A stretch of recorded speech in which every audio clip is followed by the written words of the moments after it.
Hi, and welcome. You're listening to the X22 Report. My name is Dave, and this is episode 701, and today's date is June 25th, 2015, and the title of this episode is The Countdown Begins to a Major Offensive in Ukraine and Syria.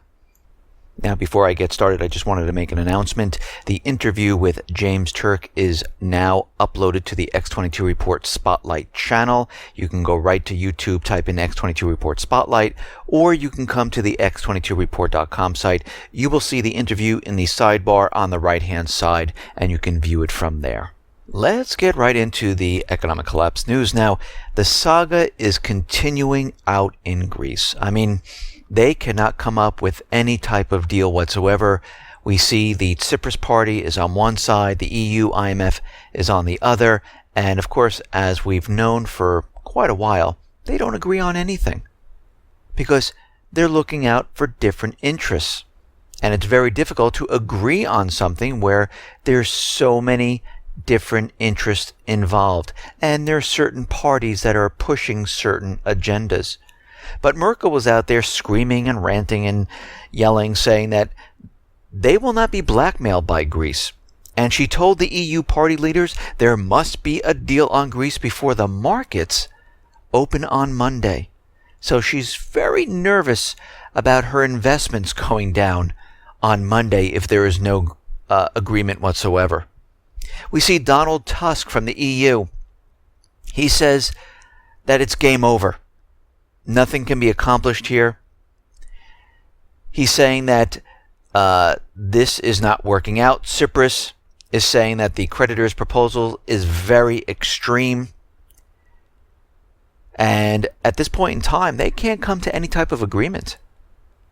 And this is being dragged out now because we have to remember, the creditors, the central bank, has their agenda, and the government of the country, hopefully, is looking out for the best interest of the people.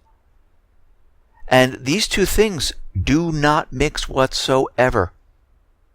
And let's say they do come up with some type of deal. This next bailout will bring them to what, September? And here, at that point in time, we're at the same point that we're at right now. Because as we know, when a country is continually put into debt, and there is no economic growth, that money will run out, and you'll be in the same exact situation. Now, most of the Greek people are not staying in Greece. They're leaving the country.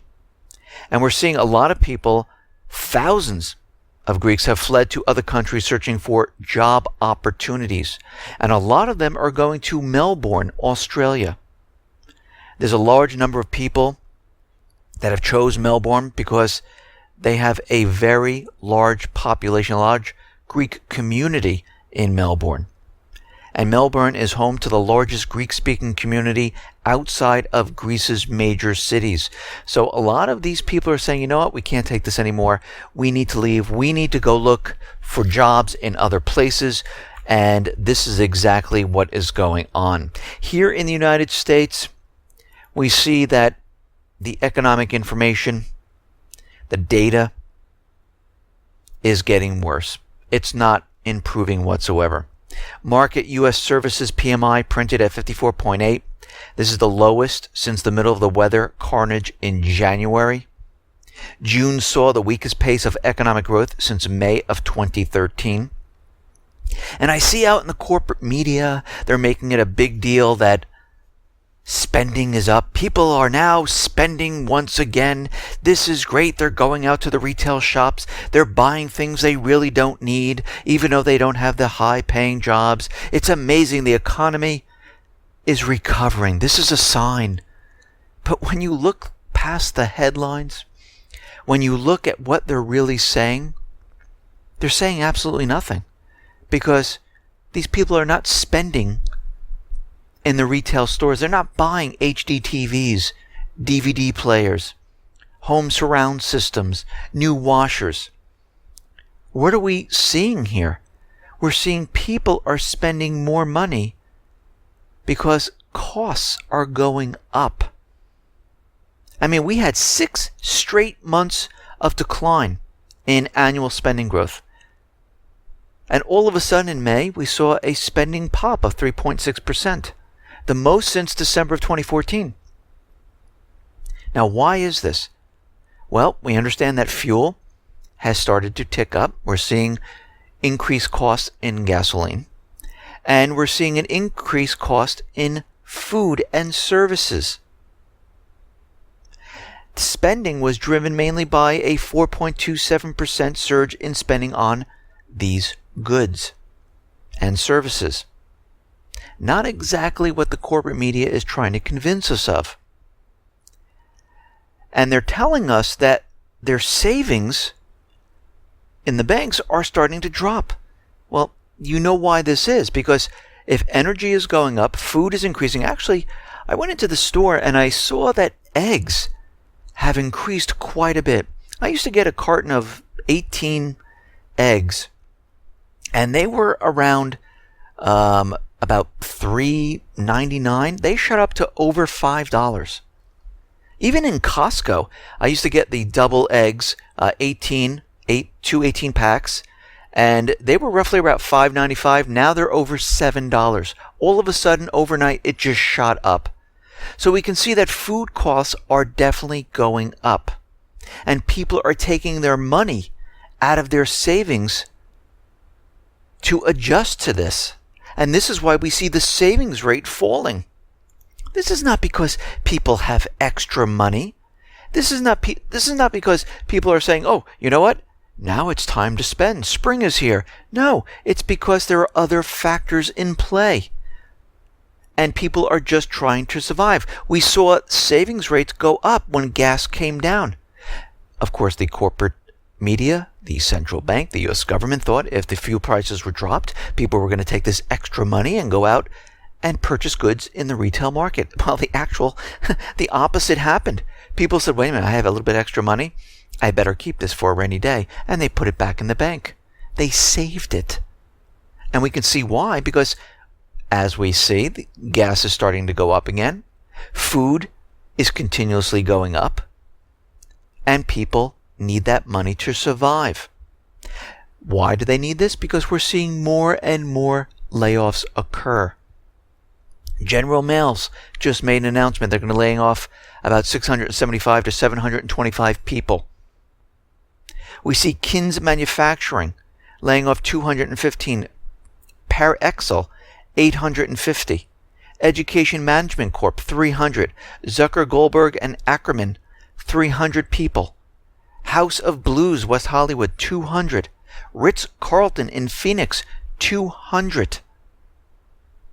And the layoffs are continuing. We're seeing major corporations lay off tens of thousands of people.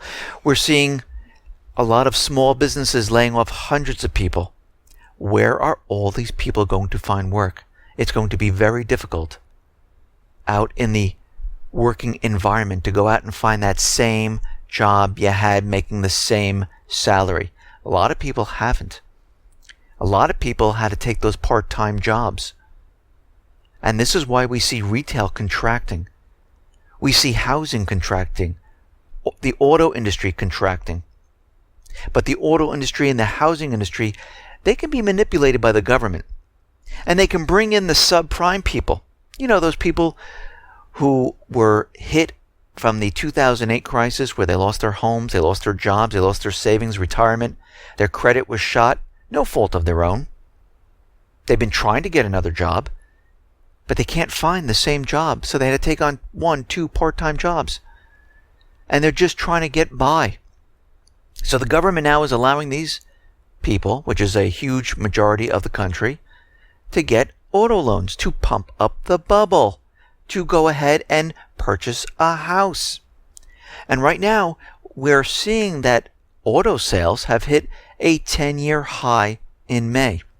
And we have to understand how we got to this point. The average loan term for new cars is now 67 months. The average loan term for used cars is 62 months. I remember when you were able to finance a car for 36 months.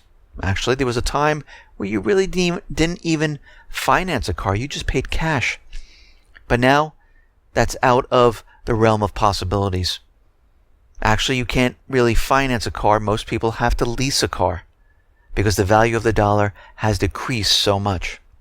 Loans with the terms from 74 to 84 months made up 30% of all new vehicle financing. This is a new record. Loans with terms from 74 to 84 months made up 16% of all used vehicle financing. Another new record.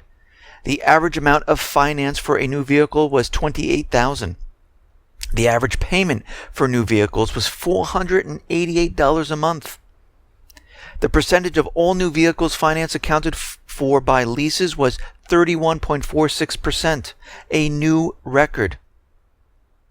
Those subprime borrowers are now getting subprimier, if that's a word, because what they're doing is they're lowering the standards. They want anyone in that has a heartbeat. They don't care. No credit, doesn't make a difference. Credit completely ruined, doesn't make a difference. In other words, the same dynamic that prevailed in the U.S. housing market prior to the collapse is now being used for the auto loan market. They're doing the same thing. Right now, lenders are lowering their underwriting standards and extending loans to unqualified borrowers. And particularly alarming is the fact that even as average loan terms hit record highs, average monthly payments are not only not falling, but are increasing to all-time new highs. This cannot be sustained. And this is why we're seeing delinquencies continually rise.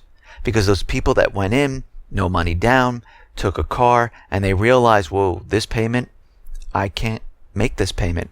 Wait, I just got laid off. I can't find another job. And we're seeing delinquencies shoot up at this point. We understand, and I've been talking about real estate quite a bit, that home ownership is down. And we understand that the real estate industry is a complete bubble. We understand a lot of investment hedge fund companies are coming in, buying houses up by the thousands, holding on to them. Banks are instructed not to release a lot of the foreclosures, and this is to drive the prices up. We understand the Fed came in and bought up all the toxic real estate. Again, this is a central bank economy. They're controlling it. It's a bubble. And a new report by the Harvard University Joint Center for Housing Studies says the home ownership rate fell to 64.5% in 2014, erasing nearly all of the increase in the previous 2 decades. The number of homeowners has now declined for 8 straight years, and this year appears to be going in the same exact direction. So how can they possibly tell us that we have a real estate boom?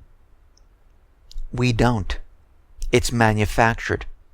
Foreign investors are coming in. Investment companies. They are the ones paying cash, purchasing these homes. It's not the everyday American. And we know this because we are seeing mortgage companies, banks that have mortgage departments, laying off thousands and thousands of people.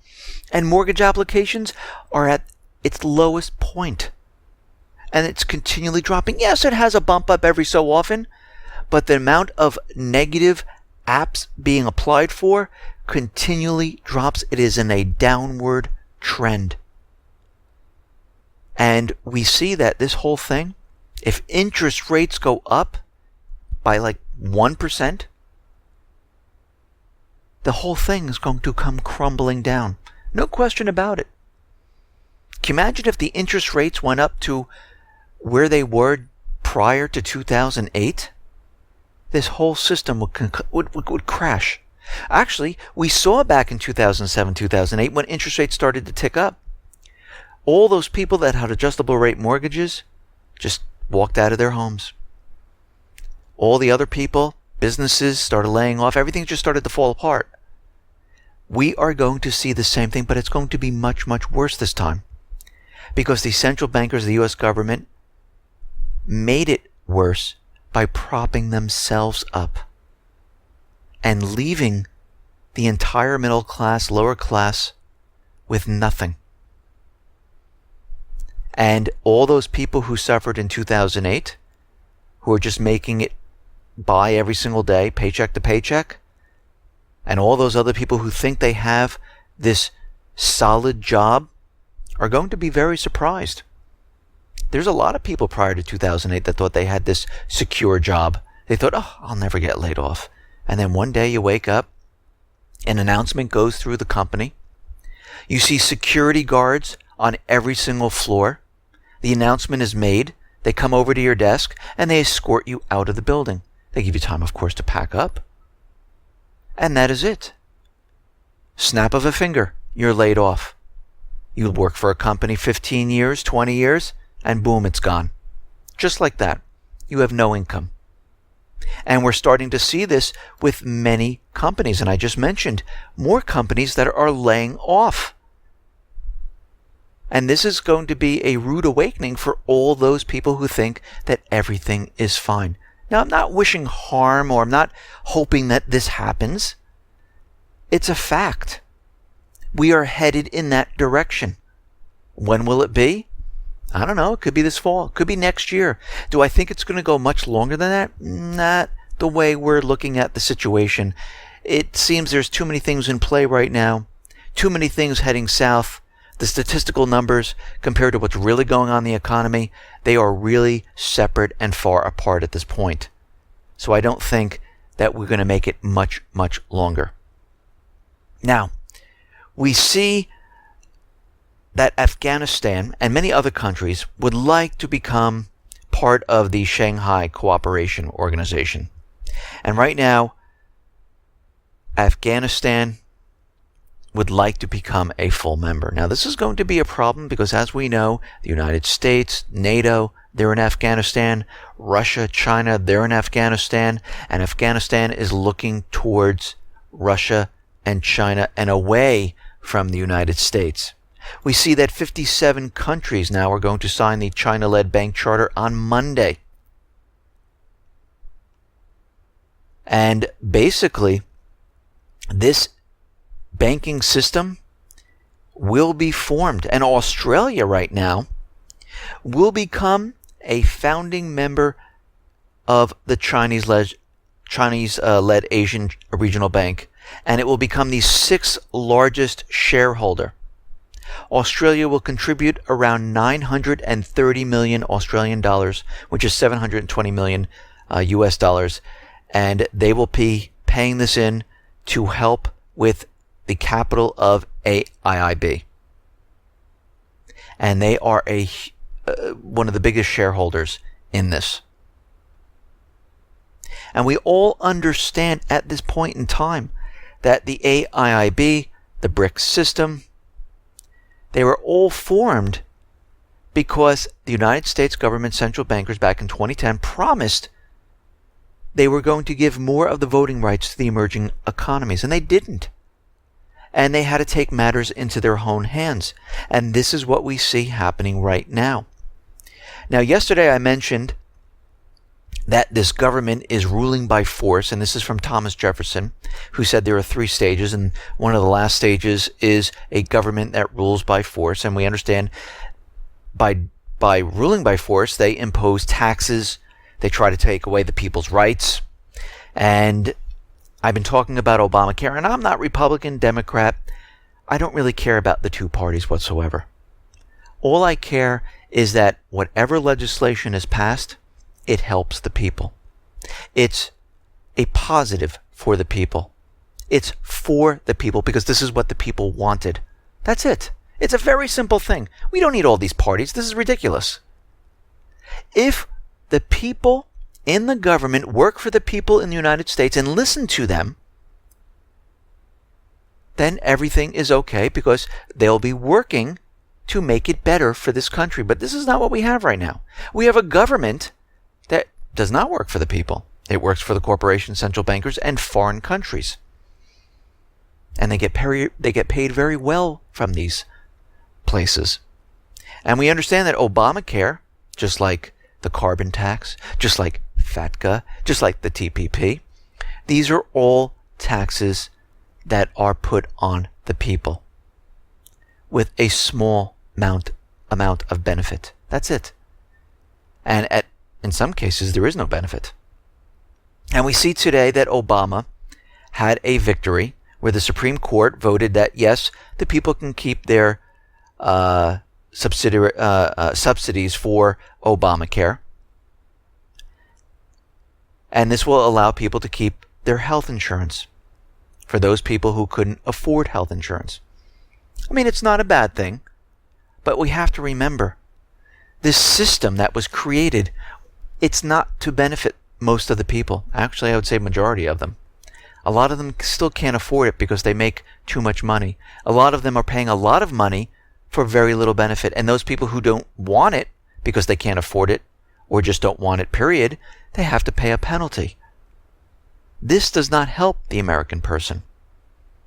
This makes it harder for the American person. But this, again, was to benefit the insurance companies. This was to benefit the government, just like FATCA, just like TPP. And right now we see the Senate push through the fast track for the TPA, which will then lead to the Trans-Pacific Partnership and give the president power to do whatever he wants without consulting with Congress. And it will make it impossible for the American citizen and any TPP country to decide what laws and rules they want to live under. This will be transferred to corporations, away from governments, away from the people, to say this is what we want. For instance, the TPP would disable the government's ability to regulate things like GMOs, pesticides, food additives, and would increase corporate control on the global food supply. American manufacturers and farmers would suffer under this. And we can see at this point in time, this means, from everything that we've been seeing and everything that we discussed in previous reports, we are turning into a fascist society. This is not democracy anymore. This is a corporate-run system now. There's no more we the people. Basically, it's ending. It has ended. It's leading up to this point, and we can see that we're losing the battle. The corporations, the bankers, they are winning. And this is a very sad time for all people of this country. Of course, most people don't know what's going on. A lot of people are in the dark still. But again, this is why they keep these bills in secret. Because if you really knew what it was all about, the people would not vote for this. Congress would not push it through. They would say, wait, this is not going to help the American people. There are people in Congress that still say this. Jeffrey Sessions said this, that we've lost America. Basically, that's what he was saying. And this is a very sad time at this point. Now, we all see that President Obama, he has been pushing global warming. And of course, this is to usher in a carbon tax to bring in more revenue to the government and to control the people. It's all about control. And he's trying to now push global warming onto your everyday doctor. He says Americans trust their doctors, so the White House wants these medical professionals to be a mouthpiece for global warming. So when you go see your doctor or your nurse, he wants them to talk about global warming, to make you aware of how this is going to impact your health. He wants the medical student in medical school to start to learn about global warming, to have their textbooks changed. Now, we're starting to see this with Common Core, where in their textbooks, it only shows the side of the government about global warming. And we see now that he's trying to push this onto your doctor. I'm sorry, but your doctor shouldn't be explaining anything to you about global warming. They're there to keep you healthy. And most of the time, you can keep yourself healthy. But there are certain times when you need to go see a doctor.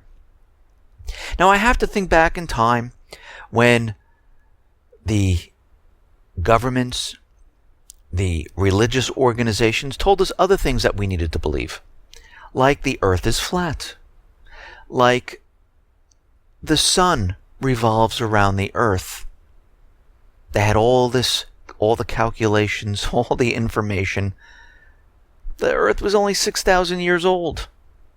That two objects with different masses fall at different speeds, which is proven to be wrong. They fall at the same speed. So all these things that they try to convince us of in the past were completely wrong, and these were coming from the powers that be. And here we have the same thing happening once again. They're trying to convince us with manipulated data, not the raw data, the data that they put into a computer model. And if any of you are out there that know what a computer model is, it is a program that you program and you plug in the calculations that you want it to spit out, and it tells you whatever you want to hear. Just like the CDC says, okay, we have 1,000 people infected with Ebola in Africa, and if we multiply this by 10, over the next couple of months, we'll have 1 million people infected by February. Well, they told us this. They told us this. Has anyone seen it? They told us with the swine flu. They told us with many things. Again, these computer models are worthless because you can change the calculations at any time. The same thing with global warming. They take the raw data, they put it into a calculation, they factor it out over time, and it's completely wrong. Because when you look at the raw data, the Earth is not warming. It's cooling. All of this is fake, phony, and false to convince you to pay another tax. And they're doing whatever they possibly can to educate the young, to educate the older people, that global warming is caused by people. And this is their agenda. Just like every other agenda. I mean, think about it. All the things they tell us. They tell us there's no recession in 2008. They're saying that Iraq has weapons of mass destruction. That snowfall will be a thing of the past come 2015. I still see snow. Actually, it's gotten worse. I mean, all of this information they continually tell us, GDP is going to be around 4% this year. I mean, think about all the lies. So everything they tell you is always the opposite. It's never what they say. I went through the whole National Association of Realtors telling us all these lies going from 2006 to 2008, how the real estate market's going to take off while it was crashing. All of these people are the same people that told you all the lies from before. And they're continually trying to convince you with new lies. Right now, DHS is out there saying that we're going to have to release more illegal immigrant families into the population, even though 84% of them don't appear for court. So we're going to change our criteria. We're going to release them because we're getting orders from the corporate people, the bankers, that we need more people in the population filling the low-paying jobs, moving into corporations where they're not penalized on Obamacare, where the corporations don't get that $3,000 penalty if these people are working and they don't have health insurance.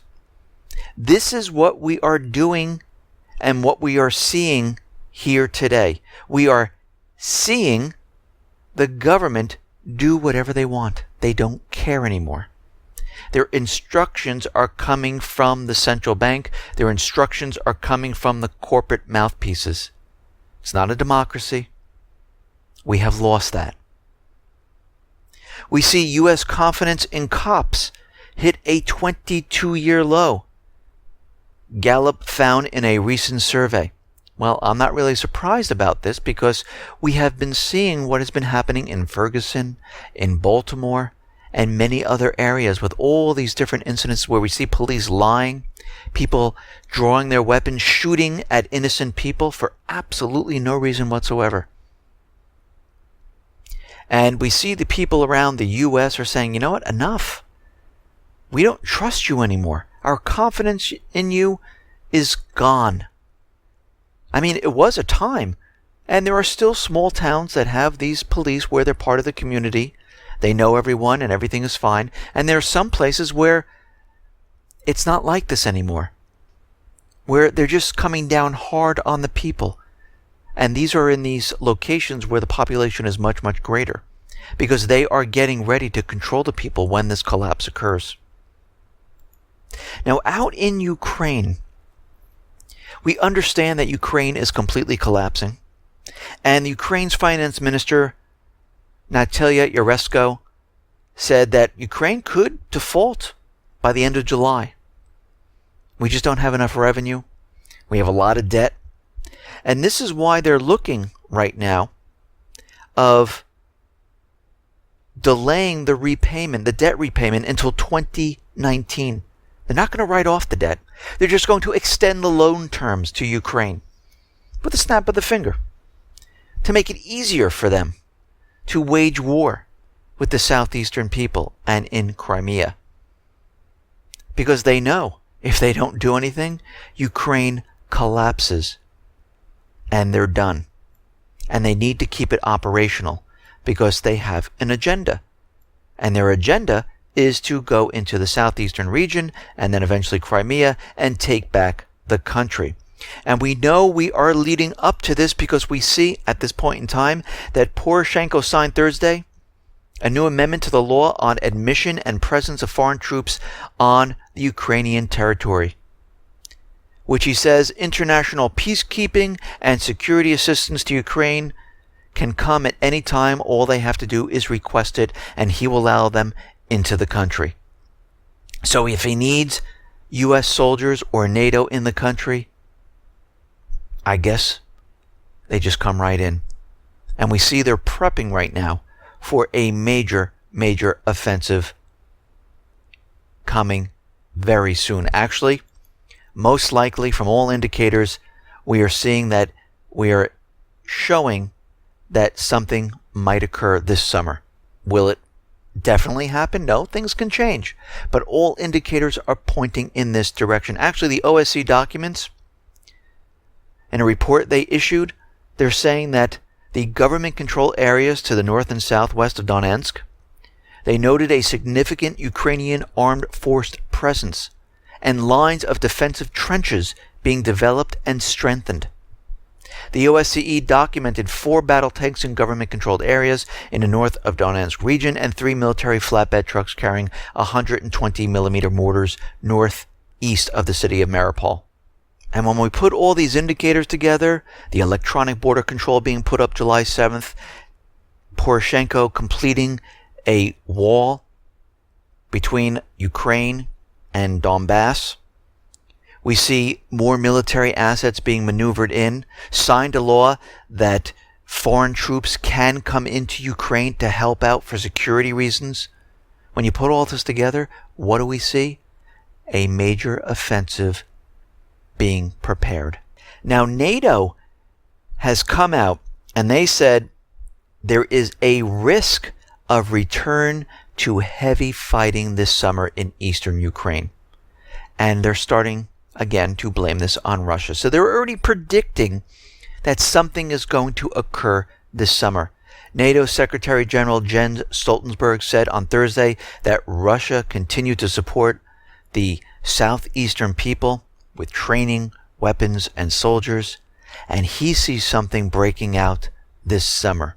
No, this is when the U.S. government central bankers, NATO, the Kiev government, are going to most likely plan some type of an event to make it look like the southeastern people are going to attack Kiev.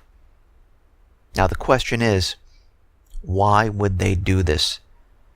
During the last offensive of Kiev, where they were losing soldiers left and right, the southeastern people made huge gains.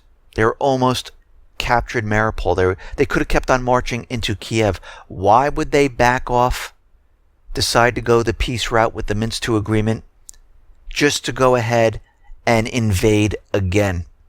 It makes no sense. Who has motive? The only people that have motive to attack at this point is Kiev, the U.S. government, the central bankers, because they didn't get what they paid for. They paid for Ukraine and Crimea. They have the motive. The people in Donetsk, they want peace. They don't want fighting because the shells hit their homes. The shells, the mortars, The missiles hit their businesses, hit their families in residential areas. Why would they want this? They wouldn't. Now, Russia, they are going to deploy the S-400 air defense system near western borders by the end of 2015 because they can see at this point in time NATO, the U.S. building up military forces, bringing in military assets, bringing in missiles. This is a defensive system to defend the country. We see the Russian S-300 air defense system manufacturer Almaz Antey and Iran's Center for Innovation and Technology Cooperation have signed a cooperation agreement together. We see China right now would like to build a military base in Djibouti. We understand that the United States is in Djibouti, and this is directly across from Yemen. And the president of Djibouti said, okay, no problem. Come on in. We will accept you. We see the Islamic State right now is being spotted in Yemen, in Libya, and Lebanon. And more attacks are occurring at this time. Because you have to remember, the authorization for war allows the U.S. government to go after the Islamic State. Whatever country they're in, those are the countries they can go into and return the puppet government to power.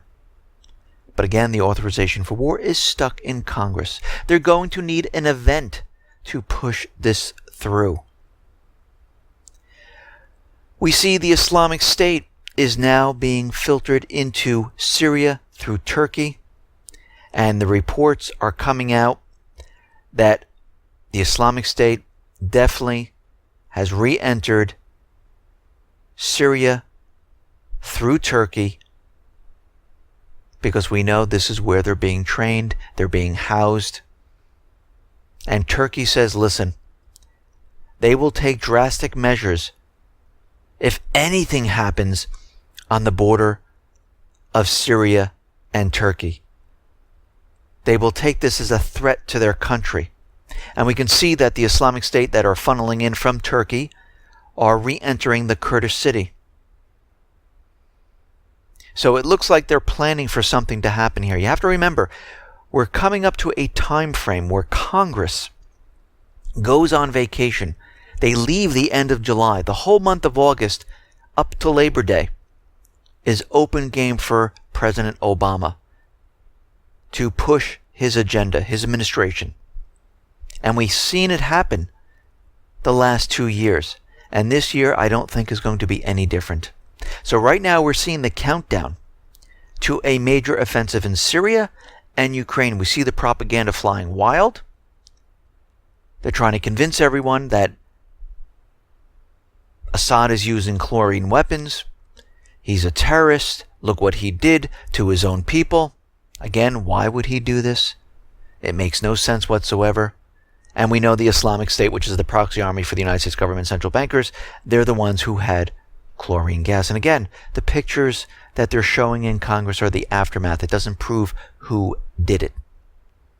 We see in Ukraine, they're building up their military assets. NATO is out there saying that, yeah, there could be increased fighting during the summer. They already know that they're going to be pushing this as hard as they possibly can. And we see they're trying to convince everyone still that the Islamic State is a scary terrorist organization. They're using every trick in the book. I mean, they're putting out videos right now of the Islamic State caging prisoners, drowning them. Of course, this was a fantastic production. High-res cameras, underwater cameras. Actually, it was like a movie set. I mean, these prisoners were lowered into the swimming pool. They were drowned. We see that some of the prisoners were fitted with necklaces that exploded. They're doing whatever they possibly can to convince you and to convince the government employees that you need to pass this authorization for war. This is part of the agenda. And again, at this point in time, we know that the Islamic State is a proxy army, just like Al-Qaeda. And they're there for one reason and one reason only, to get U.S. forces, the coalition forces, into Syria to oust Assad and to get into those countries like Lebanon, Yemen, Libya, Iraq, to push back the people who are rising up and to continually have the puppet government rule that area, and then eventually split it up to Shiite, Sunni, and Kurdish. This is what they are doing at this point. We see reports coming out that major attacks on the U.S. power grid systems are increasing, with hackers stepping up efforts to penetrate critical systems and to implant malicious software that could compromise the power grid. And we understand that they're going to use this to convince everyone that the Islamic State, Russia, China has inserted some type of malware into the power grid to convince us they're the ones who are attacking and shut the lights off for parts of the United States to get us angry. And I'm almost positive that this will occur as the main event.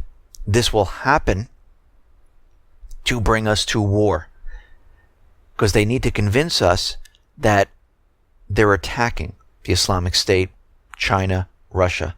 This is why we'll see physical attacks. This is why we'll see power outages. This is why we'll see a banking holiday, because they'll say these things were cyber attacked. These things had to be shut down. This is why you're suffering. This is why we need to go to war, because they destroyed our economy, our infrastructure, and they're going to point their finger to who did it. And this is the only way they can push the American people into doing something they really don't want to do. Now we see the U.S. government central bankers really pushing their agenda right now. Yesterday I discussed how they want to get rid of the Confederate flag. They want to get rid of our history. And we're seeing now they wanted to get rid of, all the Confederate generals. Certain things are named after them. Get rid of the Jefferson Memorial because he owned slaves. Well, back in that time, most of the people owned slaves. Was it a good thing? No. But during that time period, people owned slaves. And today, things have changed. But again, there are certain things in our past that are not that great. And what the U.S. government central bankers are trying to do right now is they're trying to get the younger generation, the middle generation right now, they want them to forget what the Civil War was all about, how the South wanted to secede from the government. And we can see that Apple right now is pulling all Civil War games from the App Store. This makes no sense to me whatsoever. So they're deciding what we can or cannot see. Remember, a flag, a game, does not determine if you're going to kill someone or do something. It's an inanimate object. But what they're doing right now is they're trying to convince us that this is bad for you. You should know nothing about the Civil War. So they're making a decision what you can or cannot see. This seems like control to me. Control what you can say with political correct speech. Control what you can play or see. Control what flag there is. So they're dictating in a free and open society what you are allowed to do. They've just taken away your choice. Because we're all grown-ups here. We can make our own choice. We don't need the government to do this. We don't need the corporations to do this. We don't need them to choose for us. But this is exactly what's going on. And this will basically accelerate as time goes on, because we see it in all other countries. We see other countries saying, well, you know what? We don't want you to see this website. We decided you cannot see it. Well, I'm sorry, looking at a website doesn't radicalize someone. Reading a passage or a story doesn't radicalize someone. I mean, if you do it like the FBI, get someone drugged up, get someone in a situation where they're mentally disturbed and continually tell them, you want to join ISIS? You want to join ISIS? And have a patsy who's charged with another crime trying to convince another patsy of doing something, which they never actually really do, and they supply all the goods. I call that being radicalized by the FBI. But you just reading something, think about it. Then they would start controlling everything you read. Okay, you know what? We don't want you to see this because we're a little bit nervous that, you might think something different here. I mean, where does it stop? Because if they can do this, they can dictate anything they want to you and remove choice for almost everything. And we're entering a very scary situation. Things have just moved up a notch. And we can see that they don't want people to understand that the southern states wanted to secede from the U.S. government. They wanted to be separate and apart. They don't want people thinking about this. And this is why we see this happening right now. Listen, everyone. Thanks a lot for listening. Be well, be safe, and especially be prepared. Thanks a lot.